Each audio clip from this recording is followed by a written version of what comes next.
Near the end of the Great Depression in 1937, in Pittsburgh, Pennsylvania, 20-year-old Joseph Felix Schambier, often referred to as Joe, found work as a Western Union delivery boy. He met a woman named Garnett Ory, who was similar to Joe in the sense that they both lacked strong bonds to their families. Garnett and Joe fell in love with each other and went on to get married. After 2 months of marriage, Garnett discovered she was pregnant. On June 16, 1939, Joe was surprised at work when a co-worker informed him that Garnett had unexpectedly gone into labor. Joe and Garnett were informed that they should expect at least another 3 weeks of pregnancy, so he rushed home and leaped up the stairs with excitement about the birth of their child. When their daughter arrived, the couple was filled with joy. Joe described the situation like receiving a package sent from heaven. After the doctor inspected the newborn, he stated that the girl was in good health. Following the birth, Garnett spent an hour holding and talking to her daughter. But then Garnett started feeling a bit tired and asked Joe to take their daughter. Joe took her and created a makeshift cradle out of the bottom drawer of their dresser and set their child there. Garnett fell asleep, but after she awoke, she started saying some strange things. Garnett asked Joe to make sure that if anything were to happen to her, that Alice Miller gets the baby. Alice was an elderly neighbor that lived north of the couple. She was also a close family friend. Then at 4 p.m., Garnett suddenly just passed away. Joe was so shocked at this and at first thought it was some sick joke, since her last request was so strange. But after several failed attempts of trying to wake his wife up, it was clear that all of this was really happening. He was filled with immense dread. His mind then set itself on Garnett's final wish. Now Joe's gut feeling was telling him not to actually follow through with this request, as it just seemed so strange. But he did eventually give in. Joe brought his baby daughter, named Alberta Elaine, to Alice Miller.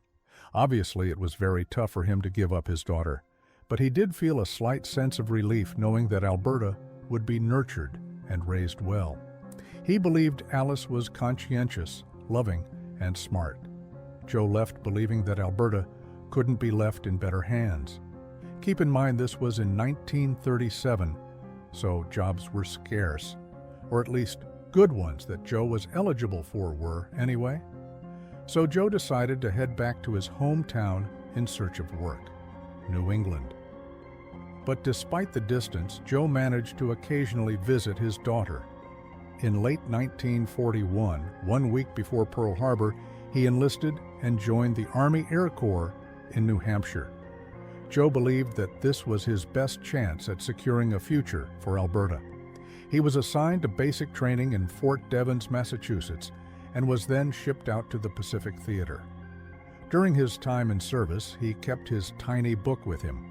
Inside it was the only picture of Alberta that he had. During his time in the military, Joe attempted to reach the Millers through letters but never received a response. In August 1943, he suffered a head injury during air raid drills in the Panama Canal Zone. This led to ongoing neck and back pain. Following treatment, he was transferred to a Boston hospital in 1944. During this trip, Joe was actually able to visit an airport and get a flight to Pittsburgh. During a short layover, Joe was able to call Alice in order to check on Alberta, who was now 5 years old. However, instead of Alice picking up the phone, a woman that he didn't recognize answered it, informing him that he was believed to have been deceased. Furthermore, Alberta had been legally adopted and her adoption records were sealed. The woman on the other end even accused Joe of abandoning his daughter before hanging up. Joe just stood there, mouth agape, trying to digest all of this information. Despite his efforts, he was unable to locate Alberta. In 1946, Joe remarried and settled in White River Junction, Vermont, working as a clerk at the Veterans Administration. Then, whenever Christmas was nearing, Joe would pose as Santa. Now, to my understanding, a local family asked Joe to call them at night and then speak with their kids. This was obviously just to get children excited about the holidays and sell the illusion that Santa was real. Joe calling these various families became pretty popular, and apparently a newspaper article about this started to catch fire across the U.S., and people from all over were now requesting to speak to Santa Claus, or Joe. This became a regular thing for him every holiday season, and it brought Joe a lot of joy since it sort of helped fill that void of missing out on being a father for Alberta. And over all of these years, Joe was still searching for his daughter. He wanted to find her and explained that he didn't abandon her. Fast forward to around the late 80s, this case about Joe looking for his lost daughter actually received a segment on the Unsolved Mysteries TV series. Then, not too long after this episode went live, a woman from Seattle, Washington, stated that she thinks she's Joe's daughter. The woman stated that she was adopted, and her adoptive parents referred to her previous caretaker as Mrs. Miller. But after some DNA tests, it turned out that this woman was not Alberta Elaine. Then, in 1990, a genealogical researcher named Nancy Bartu stumbled upon an article sharing Joe's search for his daughter. Nancy was moved by this story and wanted to help, but she was not convinced that Alberta Elaine was adopted. Reason being was because in order for Alberta to be adopted, Joe's permission would need to be granted. And since he was in the military at the time, he was very easy to track down, so this shouldn't be an issue. But as we all know, Joe never approved of this. Nancy continued her investigation and found a potential match. She came across a marriage license stating that one Alberta was married to a man named Arthur Dew. Alberta was 17 when she married 25-year-old Arthur in February of 1957. Furthermore, the license stated that Alberta's father's first name was Felix, and he had died.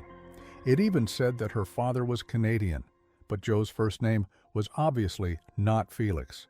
It was his middle name, and he was not Canadian. But after being told that it was believed Joe had died, Nancy believed that all of this information was falsified. Nancy and Joe continued digging, trying to get into contact with Alberta herself. Nancy was able to get the contact information belonging to Arthur's mother, who was living in New York. She called her, expecting to finally end the search, but unfortunately, Nancy received some heartbreaking news. Arthur's mother said that Alberta had died in a terrible explosion in a vehicle back in July of 1957, 5 months after marrying Arthur. Apparently that day, Arthur had told Alberta to meet him so that they could have a discussion about their relationship. Turned out that the two had actually separated weeks before. But the story gets even more insane. So after Alberta agreed to meet with Arthur, Arthur led her into this 1954 light green Plymouth. Arthur opened the passenger side door for Alberta to take a seat before getting into the driver's side himself. It's believed that Arthur initiated conversation, and it didn't turn out well. Arthur and Alberta's discussion quickly devolved into a heated argument, leading to Arthur touching together two wires, which set off an explosion, ending not only both of their lives, but also the life of an 8-year-old girl walking near the car. Turned out that Arthur had a plan set up where if Alberta and he couldn't get back together, he would blow up the car with dynamite that he planted inside under the seats. Both Joe and Nancy were able to find out enough information about Alberta to confirm that this was indeed Joe's daughter, which was a bittersweet end to the search that Joe set out on. While he was glad that he finally found an answer, he was heartbroken that his daughter died thinking that her father had left her. As for Alberta's adoption, it was stated that she was never legally adopted. Obviously, there are still holes that draw a lot of confusion in this case, but the main question has been answered. As for Alice Miller, I wasn't really able to find out what happened to her, but obviously most people would suspect that she either died or just moved away. Hence, why that other woman was in her house. So, at some point, Alice gave up Alberta for whatever reason, and according to an assistant police chief, Alberta ended up in the hands of a woman named Grace Williams. Joe later passed away at 80 years old in April of 1997. On Tuesday, January 27, 1976, Kyle Clinkscales spent the afternoon at his parents' home in LaGrange, Georgia. The 22-year-old was a junior at Auburn University and commuted to LaGrange twice a week to work as a bartender at the Moose Club. He left his parents' house around 4 p.m. that day and arrived at work shortly after. After finishing his shift at 11 p.m., Kyle said his goodbyes and headed to the parking lot. He unlocked his 1974 Ford Pinto and headed home. His manager saw him get in and drive off. However, Kyle never made it back to his apartment. Kyle had a roommate named Phil Langford, but due to their varying schedules, it was normal for the two to not see each other at all for several days at a time. As a result, Phil had no idea that something was wrong when Kyle wasn't at the apartment. But Kyle's parents did suspect that something had happened after not hearing from their son for a couple of days. However, being that he was in college, they thought that Kyle was simply busy with his classes. Back to that Tuesday evening when Kyle visited his parents' home. He left behind some clothes that his mother, Mary Louise, was cleaning. Kyle had told his mother that he would be back on Friday to pick up the clothing since he needed them for work, but he never went to grab them. This caused Kyle's dad, John, to call the Moose Club to see if Kyle ever showed up for work, but he was told that Kyle had the night off. Initially, John was really concerned, but then he remembered that Kyle told him he was going to Gainesville, Florida, to watch a basketball game. This provided both John and Mary Louise with some sense of relief, as they assumed that Kyle was simply spending his weekend there and would call them once he got back to Georgia. The following Tuesday rolled around, and Mary Louise eagerly waited for her son to pull up to the driveway to pick up his clothes for his shift that night. However, as the evening passed, it became apparent that something was wrong, and he was not going to show up. She called the club, only to be told that Kyle hadn't shown up for work. The realization hit Mary Louise that no one had heard from Kyle since that last Tuesday night, and he had been missing for a week without anybody realizing. Panic began to set in. Worried about his son's whereabouts, John promptly contacted the LaGrange Police Department to report Kyle missing that afternoon. As investigators delved deeper, they discovered that Kyle had been in an irritable mood when he left from work the previous Tuesday night. Despite his usual pleasant nature with customers, Kyle had been visibly angry after an encounter with a troublesome individual. The manager thought that Kyle might have had a couple of drinks afterward to ease himself, but he didn't exhibit signs of intoxication. After learning about Kyle's alcohol consumption before his disappearance, investigators theorized that he might have been in an accident on his way home. State police in both Alabama and Georgia conducted extensive searches along the routes Kyle might have traveled that night, but found no indications of a vehicle leaving the road.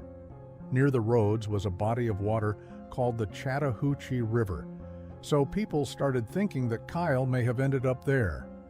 But this was quickly ruled out, as the river was only ankle deep. There were no signs of foul play, but Kyle's parents were adamant that their son wouldn't just disappear without reason, which is what investigators started suggesting. They believed that Kyle may have just wanted a change of pace and went off to start a new life. It was hypothesized that Kyle may have run off because of his distaste toward college. Apparently, his recent grades weren't great, and he was only in college because of his parents. But according to Kyle's friends and family, if Kyle really wanted to skip college, he was the kind of person to just outright say it, and his family would be the type of people to support him regardless of his choice. So those that were close with Kyle were certain that he did not simply run away. Furthermore, there were a lot of things that Kyle was looking forward to in the summer, such as the softball league he and his friend signed up for, that he said he was really excited about. Kyle also had 2 cats that he deeply loved, and it was tough for his roommate Phil to imagine that he would just leave them. Authorities questioned all of Kyle's co-workers as he was last seen at the restaurant. One of the waitresses shared that Kyle appeared annoyed, which was unusual. The waitress simply assumed that this was because Kyle had to deal with a rude customer. She went over to Kyle and asked if he was okay, and Kyle simply nodded and told her he's fine, and that he would tell her more later. Days and weeks began to pass, as no significant leads popped up in Kyle's disappearance. A new theory arose from his friends, suggesting that perhaps Kyle picked up a hitchhiker the night he disappeared. Kyle was friendly, so this wouldn't be an odd move for him. Authorities looked into this possibility and stated that it's definitely possible, but they had no evidence to support it. Kyle's vehicle was never found, and it was listed as stolen in national databases. Investigators would eventually stop actively searching for Kyle, but his parents never gave up. They frequently purchased ad spots in newspapers requesting information regarding their son. Kyle's father, J.N., was beginning to hope that Kyle did simply run away due to the stress of college, as that would be a much better fate than being dead. But as months started to pile on, John started to think that that was becoming less and less likely. Then all of a sudden, the case got its largest development in May 1987, over a decade after Kyle missing. A man walking his dogs found an Exxon credit card that belonged to Kyle. It was located south of Lorange, specifically near Flatshaw Creek. And here's the interesting thing. The credit card was in immaculate condition, despite Kyle being missing since 1976. The card also expired 3 years before Kyle disappeared, but this was explained by his parents later on. According to John, Kyle's wallet had been stolen at some point, and this credit card was likely in it. But on the other hand, Kyle's mother stated that it wasn't abnormal for Kyle to hold on to expired credit cards. So it's entirely possible that this expired card was with Kyle when he went missing. Investigators searched the area where the card was found for any other traces of Kyle himself, but they found nothing, and the case yet again went cold. A tip that was received in 1996 suggested that Kyle had been murdered and his body disposed of in a hole behind a local residence. However, a subsequent search of the property revealed no evidence. Nearly a decade later, in 2005, a 35-year-old man came forward claiming to have witnessed the disposal of Kyle's body when he was just 7 years old. According to his account, Kyle's killer was a man named Ray Hyde, who had died in 2001. The man recounted that Kyle's body had been wrapped in concrete, placed in a barrel, and submerged into a private body of water. He also claimed that his grandfather had assisted in disposing of the barrel and that Hyde had threatened them both. With this new lead, investigators were eventually led to two people. Their names were Jimmy Earl Jones and John Pook Johnson. Following this revelation, a man named Jimmy Earl Jones, aged 63, was arrested in April 2005. Then in June of the same year, a woman named Jean Johnson was also arrested. Jones was charged with concealing a death, obstructing a criminal's arrest, and 2 counts of making false statements. As for Johnson, she faced similar charges, including concealing a death, making false statements, and obstructing justice. Several witnesses also claimed to have seen Johnson at Hyde's residence that evening, but she denied these allegations. Investigators later learned that Hyde was a member of the Moose Club, suggesting that Hyde and Kyle may have met through that location. It was speculated that Kyle might have been targeted due to his awareness of Hyde's illegal activities. Jones later confessed to the police that on the night Kyle disappeared, he arrived at Hyde's residence and discovered Kyle's lifeless body, revealing that Kyle had been shot. He admitted to assisting Hyde in moving the body to his workshop. Hyde allegedly informed Jones that he had initially disposed of the body in a pond, retrieved it later, and relocated it to an undisclosed location. However, Jones provided conflicting statements to law enforcement, undermining his credibility as a witness. Ultimately, Jones and Johnson both served time in prison for hindering the investigation, but they were never charged with murder. In Cedar, Alabama, on December 7, 2021, a witness notified the police about a car submerged in a creek.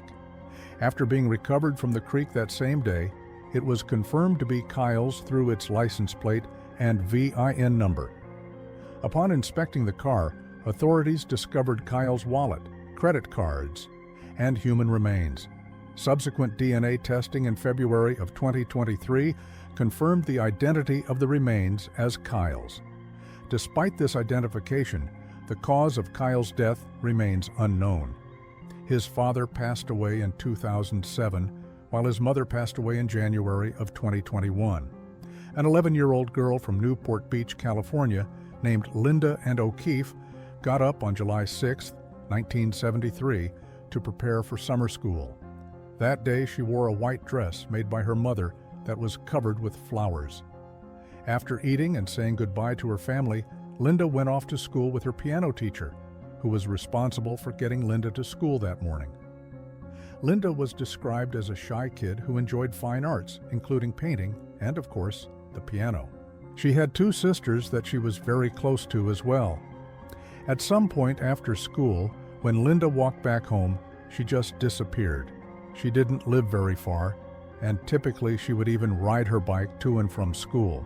But again, this time, Linda's piano teacher drove her, and she had to walk back. Nobody found it too strange that Linda hadn't shown up at the usual time, but as minutes turned to hours, her family grew worried. They began to think that maybe Linda was still at school working on some sort of project. So just for safe measure, her family contacted the school to see if Linda was still there. Linda's teachers shared that she had left at the normal time.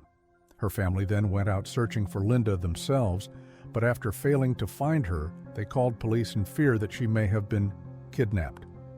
Law enforcement was contacted at about 6:40 p.m., and they searched the area around the school with no sign of the girl. Meanwhile, Linda's friends were being reached out to in hopes that one of them had seen her before she disappeared. One of Linda's friends stated that she saw Linda after school. This girl, who I will refer to as Jay, was with her mother in her car when she noticed Linda sitting on the side of the road next to a turquoise van. The presence of this suspicious vehicle made Jay's mother very uneasy, so she parked on the side and wrote down the license plate number of the van. However, it seemed like the driver noticed Jay's mother eyeing the van, so he sped off.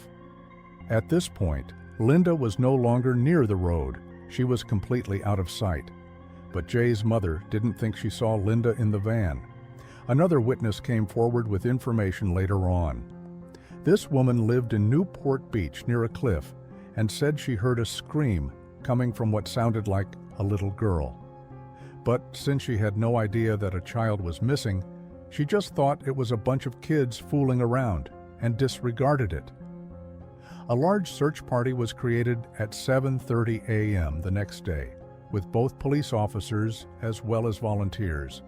Around the same time, a dad, along with his 4-year-old son, stopped by a lake to go hunting for frogs. The 4-year-old seemed fixated on something in the distance, but the father couldn't tell what. So he looked in the same direction where his son was staring and walked in a straight line. Eventually, he walked into some cattails and pulled them to the side. Right in front of him was the lifeless body of Linda Ann O'Keefe. The man, not believing the sight, reached out to touch Linda's hand to try and wake her up. But after getting no response, he rushed home with his son and called the police. Once authorities arrived at the lake, they determined that Linda was savagely strangled to death. The investigation continued. Like most cold cases, there were some leads here and there and some solid suspects, but in the end, no rabbit hole led to a culprit. But then, on July 6, 2018, the Newport Police Department came up with an unorthodox way of trying to get new information. They took to Twitter and created a sort of story written from Linda's point of view. The first post said, "Hi, I'm Linda O'Keefe. 45 years ago today, I disappeared from Newport Beach. I was murdered and my body was found in the Back Bay. My killer was never found. Today, I'm going to tell my story. Additional tweets were made detailing the day leading up to the moment when she disappeared. I'm wearing a dress today. It's white with light blue flowers on it and dark blue trim. My mom made it. She makes a lot of my clothes and my sister's clothes.